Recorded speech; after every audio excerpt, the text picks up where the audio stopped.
ماما ماما، ايه يا اسراء عايزه ايه؟ ممكن تيجي ثانية؟ نعم. خير خير، عايزه ايه يا حبيبتي؟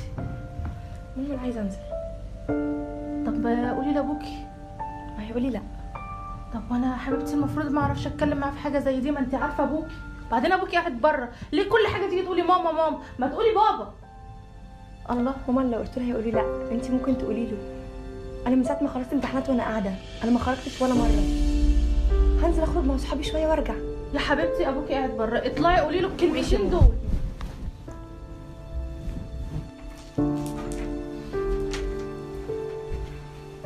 بابا بابا انا عايزه اخرج. وايه تاني يا اسراء؟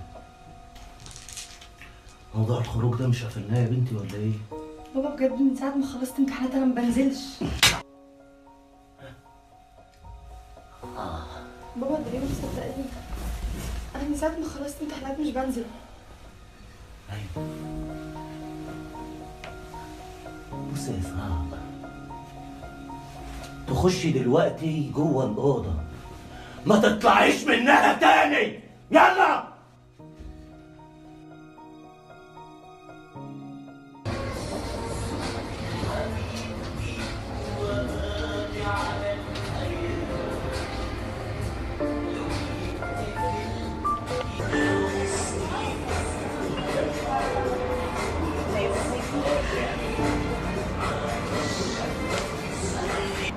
مساء الخير. مساء النور. عايزة اساعدك في حاجة.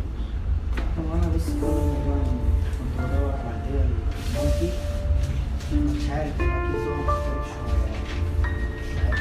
بص هو هنا في كذا حاجة، يعني هي مثلا طب الحاجات دي احنا عندي كذا حاجات تانية. يعني شوفي كده على ذوقك كده، اختاري لي اي حاجه. بس مثلا ممكن دي مثلا عشان دي شكلها حلو جدا. ممكن نشوف حاجة تانية؟ يعني دي مثلا في ايه بقى؟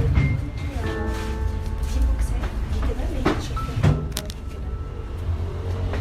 ده حلو جدا، يعني بيشيل بقى اكسسوار حاجات حلوة جدا. كمان بس بقى كده حلوه قوي، شيك قوي.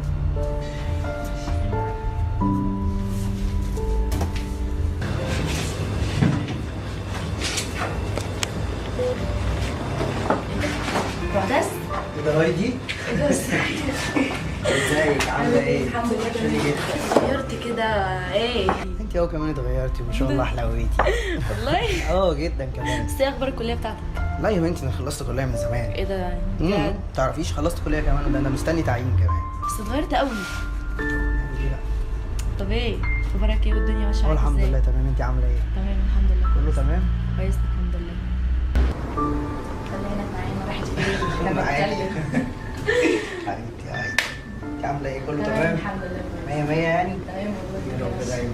خليني اشوفك بقى. اكيد ان شاء الله اشوفك. ايوه كده. حد طب صاحبك لو اشوفك بقى يا بابا. عايز حاجة؟ خليني اشوفك. بص عليها. كام كده؟ كده الحساب 200. ماشي اتفضلي.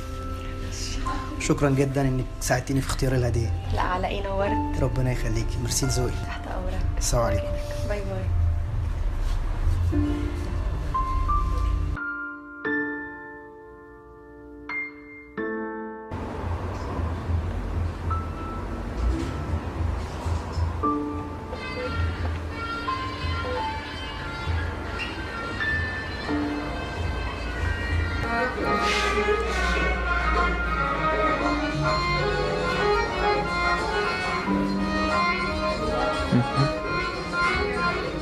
ازيك؟ عامله الحمد ايه؟ لله، انت عامل ايه؟ فاكريني؟ انت جيت من كام يوم علشان هدية مامتك صح؟ هو شايف هايدي يعني في المكان فين؟ هو النهارده التلات وهيدي اجازة. كويس. بصي هو بصراحة كنت عايز اتكلم معاكي في موضوع كده، بس كنت محرج منك شوية. لا لا طبعا اتفضل. بصي انا اول يوم شفتك فيه بصراحة ما شفتكيش من دماغي. اظن ده مكان اكل عيش وما يصحش ان احنا نتكلم هنا. لا لا مش غلط، انا اكيد مش قصدي حاجه.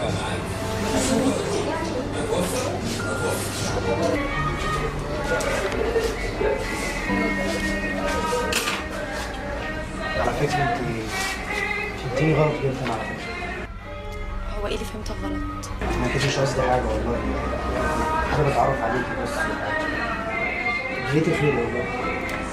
مش بس اظن المكان ده ما يسمحش ان احنا نتكلم فيه في اي حاجه. انا ده مكان مقدر أكل ده عيش. جدا، مقدر ده جدا. بصي انا هسيب لك رقم.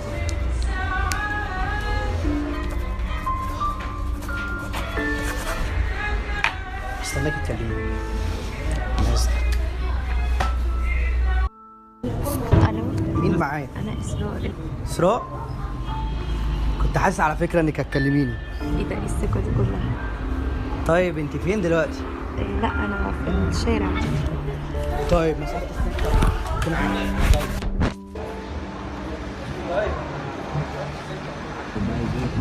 لا استنى، بص لا استنى ما تجيش.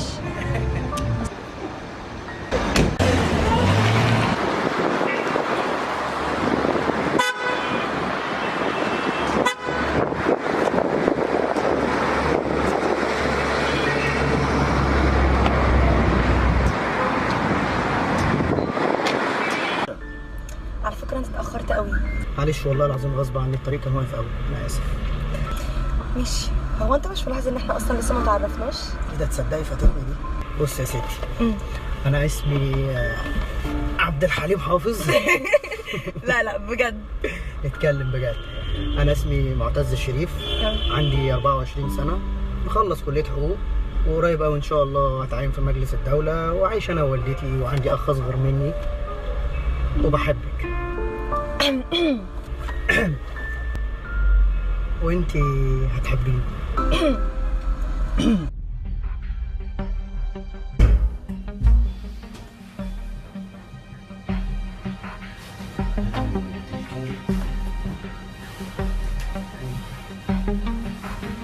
قوميلي يا اخي بفكر العار. قوميلي. ايه يا بنت؟ مقصر معاك ايه يا بنت عشان تشتغل؟ ليه يا بابا؟ قصرت معاكي في ايه؟ قصرت معاكي في ايه؟ قصرت معاكي في ايه يا تربية العار؟ قفلتني. قوليلي ده انا شيال وطالع عيني علشانك. والله العظيم اقسم بالله ما عملتش حاجة غلط. قصرت معاكي في ايه؟ جايبالي العار. قوليلي يا بنت، قصرت معاكي في ايه يا بنت الكلب؟ والله العظيم قوليلي. خلاص لا كبرت ولا عارفه ربيك ولا عارفه ليه. والله العظيم لا. والله لا يا بابا، والله لا. قوليلي. عايزه فلوس يا بابا. فلوس خلاص يا جدع ساتر. مش عارفه اكفيكي يا بنت الكلب. ازيك يا اسراء؟ الحمد لله، انت عامل ايه؟ وحشتيني قوي على فكره. بقالي 4 شهور معرفش عنك اي حاجه. والله العظيم مش بنزل خالص في البيت هنا من وين الموضوع ده. لا بس انا الكلام ده مش هينفع معايا خالص على فكره. انا ماليش دعوه بكل الكلام ده، انا لازم اشوفك. طب اعمل ايه؟ طب بصي، ايه؟ انا عندي فكره حلوه قوي يعني. انا ممكن اجيلك البيت ونتقابل. لا طبعا انت عبيط، ما ينفعش. ازاي اصلا؟ انت مش واثقه فيا ولا ايه؟ ايه العوض ده؟ لا واثقه فيك بس ازاي؟ لا ما تخافيش، اكيد انا هظبطها يعني. اكيد في وقت باباكي ومامتك مش موجودين فيه وهنقعد نتكلم يعني عادي يعني، عشان انا لازم اتكلم معاكي. ماشي هفكر. طيب تمام. طيب انا هظبطها وهكلمك. يلا سلام دلوقتي. باي باي. سلام.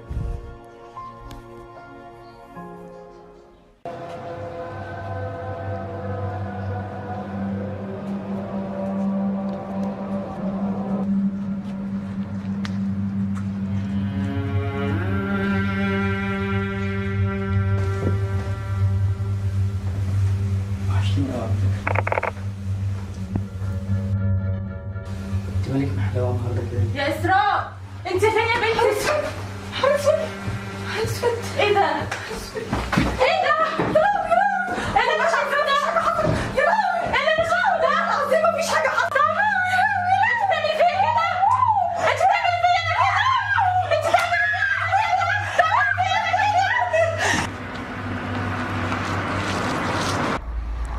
معتز مع حضرتك.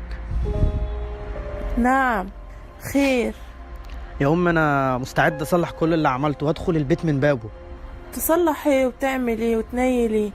انا عارف طبعا ان كل اللي عملته غلط، بس والله يعني غصب عني ما والله. عندناش بنات الجواز، اتفضل شوف حالك بعيد عننا. والله مستعد اصلح يلا. كل دوت. يا ماما، يا امي، يا امي.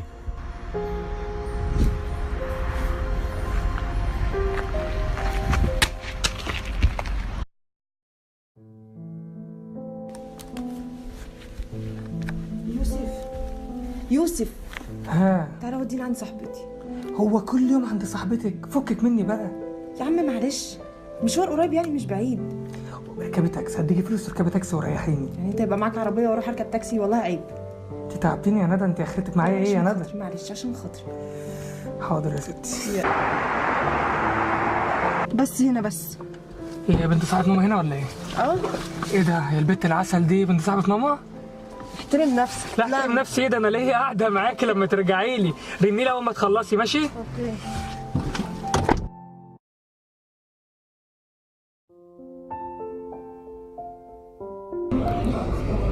طبعا انا مبسوط ان انا اتعرفت عليكي وان انا قاعد معاكي دلوقتي، وطبعا لولا الصدفه ان انا رحت وصلت اختي عشان اشوفك انا ما كنتش هتعرف عليك ولا ابقى قاعد معاكي القعده دي.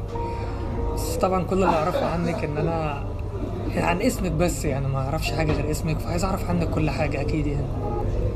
بس هو انا ما عنديش حاجات كتير تتحكي، يعني انا ما كنتش بنزل ولا كنت بطلع، يعني اهلي كانوا مقيديني في البيت شويه، يعني حتى ما ارتبطتش قبل كده خالص. ايه ده؟ معقوله في بنت ما ارتبطتش؟ بس هو مش ما ارتبطتش، يعني انا اعجبت مره بحد يعني الموضوع حتى ما تطورش الاعجاب، هو يعني ما تطورش الارتباط، هو كان اعجاب بس. فكرة دي حاجه مفرحاني جدا ان اقابل بنت ملهاش اي علاقات في الماضي، فدي في زماننا دلوقتي حاجه جميله جدا. انا كمان عايزه اعرف عنك شويه حاجات، انا برضه ما اعرفش عنك اي حاجه. بصي، هو مع الايام هتعرفي كل حاجه عني، بس كل اللي اقدر اقوله لك مش عايزك تحاسبيني على حاجه في الماضي، لان طبعا زي اي شاب ارتبطت ما حصلش نصيب، بس عايزك تحاسبيني من ساعه ما انا معاكي دلوقتي، وانا اوعدك ان انا هفضل جنبك وان انا هعمل كل حاجه عشان تساعدك، لان اللي زيك فعلا لازم اعمل له كل حاجه عشان افرحه. صح. يلا بقول لك ايه يا عم، سيبك من اللعب ده. ايه صح؟ شفت العماره اللي في اول الشارع؟ عارف. انا بقى شفت موقف وعمال اكدب عيني ومش عارف ايه اللي حصل ده، بس ربنا يستر على وليانا. ايه يا اسطى اللي حصل؟ العماره دي انت عارف ساكن فيها مين؟ ايوه عارف. العماره اللي في اول الشارع. ايوه مش اللي فيها البيت، ايوه عارفها البيت اللي فيها دي، اسراء مسعد. ايوه هي اسراء مسعد. ايوه يا عم. البت دي بقى كل شويه واحد طالع لها. الواد دوت انا شفته مرتين، طلع اول مره ما رضيتش اوقفه، تاني مره مش عارف بقى الموضوع جه ازاي، بس انا ما رضيتش اوقفه ولا اقول له اي حاجه عشان خاطر ابوها اساسا ما بعرفش اتكلم معاه، راجل عصبي زياده عن اللزوم. بقول لك ايه، الحوار ده انا عامل البت دي عامل حوارات كتير قوي في الشارع. البت دي حواراتها كترت، البت دي حواراتها كترت في الشارع ولازم يعذبها. كسر لها رجليها يا اسطى، ايه اللي هي بتعمله ده؟ يا عم هو ليه ابوها يشكمها، احنا مالنا؟ ازاي يا عم ده احنا مكسره يا عم، انت بتتكلم ازاي؟ يابا الموضوع مش كده، أمال الموضوع إيه؟ ده طالع يعمل ايه فوق؟ طالع يعمل ايه؟ اسال نفسك بقى طالع يعمل ايه؟ وهي كانت لوحدها؟ اكيد طبعا لوحدها ومظبطه الموضوع ومتصله بيه وقال له اعمل ايه واعمل ايه واعمل ايه. ازاي يا عم؟ يا عم ربنا وانت ما يستر قلتليش على ليه ولا اتصلت بيا؟ ربنا يستر على وليانا. ماشي يا عم، بس هي زي اختنا برضه. الو، انت فين؟ انزلي دلوقتي انا عايز اشوفك. بقول لك انزلي لي دلوقتي انا عايز اشوفك، محتاج اتكلم معاكي. ماشي انا مستنيكي، سلام.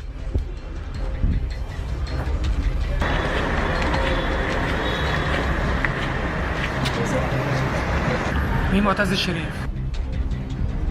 معتز الشريف. بقول لك مين معتز الشريف؟ ده اللي انا كنت مرتبطه بيه. كنت ايه؟ انا حكيت لك. حكيت لي ايه؟ انت قلت لي اعجاب، انما انا اللي عرفته طلوع ونزول وشقق. اللي انت بتقوله ده طلعوا انت بتضحكي عليا انا؟ انت اتجنيتي؟ صدقني كل اللي قلته اصدقك ده ايه؟ مجرد انت واحده إعجاب. رخيصه ما تستاهليش، ما تستاهليش كل حاجه انا عملتها عشانك. استنى اسمعني. عارفه يعني ايه بعد يومين في خطوبه؟ انا مش لاقي كلام اقوله لك، بس انت اللي زيك انسان رخيص. تفو.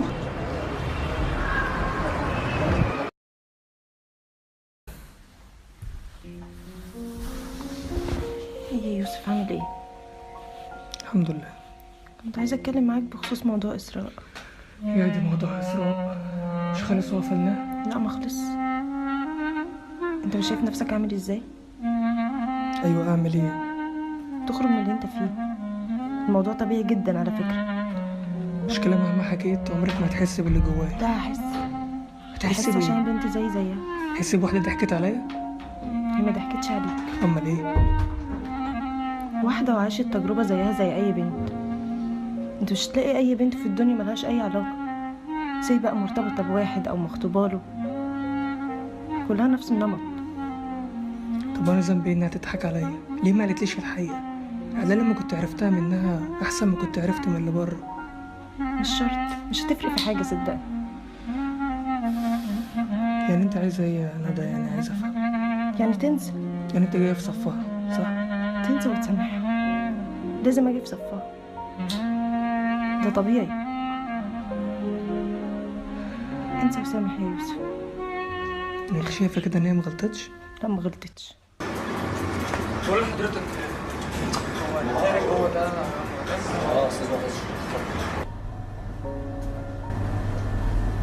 السلام عليكم. عليكم استاذ السلام. معتز، اتفضل. كنت عايز اخد من وقتك شويه بس. اتفضل. انا جاي اكلم حضرتك بخصوص ثواني طلبتك يا باشا. تقول اي حاجه تاني؟ حبيبي شكرا. اتفضل. كمل. كنت جاي اكلمك بخصوص موضوع اسراء. اسراء مين؟ اسراء مسعد. طب وانت ايه علاقتك باسراء مسعد؟ علاقتي باسراء مسعد ان انا المفروض كانت خطوبتنا بعد يومين. طيب وانا انا دخلي ايه بالموضوع دوت؟ مش فاهم برضو انا دوري ايه؟ علاقتك ان انت كنت مرتبط بيها، بس انا اللي سمعته. سمعت. كمل. اللي انا سمعته ما ينفعش اقوله لك. انا سمعت كلام كتير وانك بتطلع وبتنزل وخروج فجاي اقول لك يعني عايزك تحكي لي. ده كلام ناس يا حبيبي، واكيد مش كل اللي هنسمعه من الناس هيبقى حقيقي. يعني الناس بتحب تألف في مواضيع كتير يعني. انا بسألك بس للمرة الأخيرة، عايز اعرف ايه اللي حصل ما بينكم. كل اللي كان ما بيننا علاقة حب شريفة، يعني ما حصلش فيها أي حاجة، وفي الأول والآخر كان كل شيء اسمه نصيب. يعني ما حصلناش نصيب مع بعض. بس أنا اللي سمعته غير كده، واللي سمعته حاجات كتير ما ينفعش تتقال. يا عم أنت أكبر من كده، كل شوية سمعت وقلنا وقالوا. على فكرة اللي أنا بقوله ما يستاهلش إن أنت حضرتك تضحك. يعني أنت لو مكاني مش هتعمل كده، ولا تفضل قاعد وعمال حاطط رجل على رجل وتكلمني بالطريقة دي. أنت ليه مش حاسس باللي جوايا؟ أنا اللي سمعته مش قليل. انا مش فاهم برضو ايه مشكلتك. انت بتاخد بكلام الناس ليه؟ الناس ما عليهمش وما وراهمش غير قلنا وقالوا وعدنا وزادوا، ولازم يتكلموا. واحده زي اسراء طبعا بنت جميله وكويسه، مفيش عليها اختلاف، محترمه، لازم. طب سبتوا بعض ليه؟ لا دي حاجه انت مالكش دعوه بيها، دي حاجه تخصني انا، انت مالكش دعوه بالكلام ده. طب انا بس عايز يعني انت لو مكاني تعمل ايه؟ لا بص، مكاني ومكانك انا مش مكانك. انا كنت في علاقه وخلصت وانتهت، وانا ما عنديش حاجه تانية اقولها على فكره.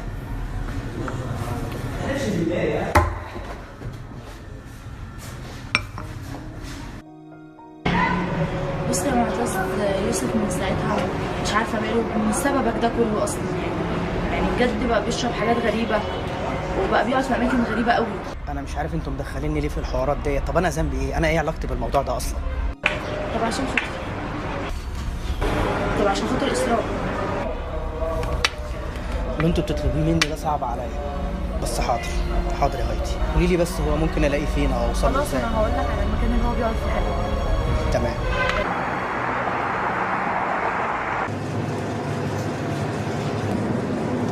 يا ابني ايه اللي انت بتعمله في نفسك ده؟ انت عامل في نفسك كده ليه؟ انت عايز مني ايه؟ عاوز منك ايه يا ابني؟ انا عايز اساعدك يا نفسك. تساعدني هتعمل لي ايه يعني؟ انت مش دمرت لي حياتي؟ انت السبب في كل اللي انا فيه دلوقتي. انت بتحبها يعني؟ انت بتحبها الاول؟ انا لو ما بحبهاش ما كنتش هفضل قاعد القعده دي ولا هعمل في نفسي كده.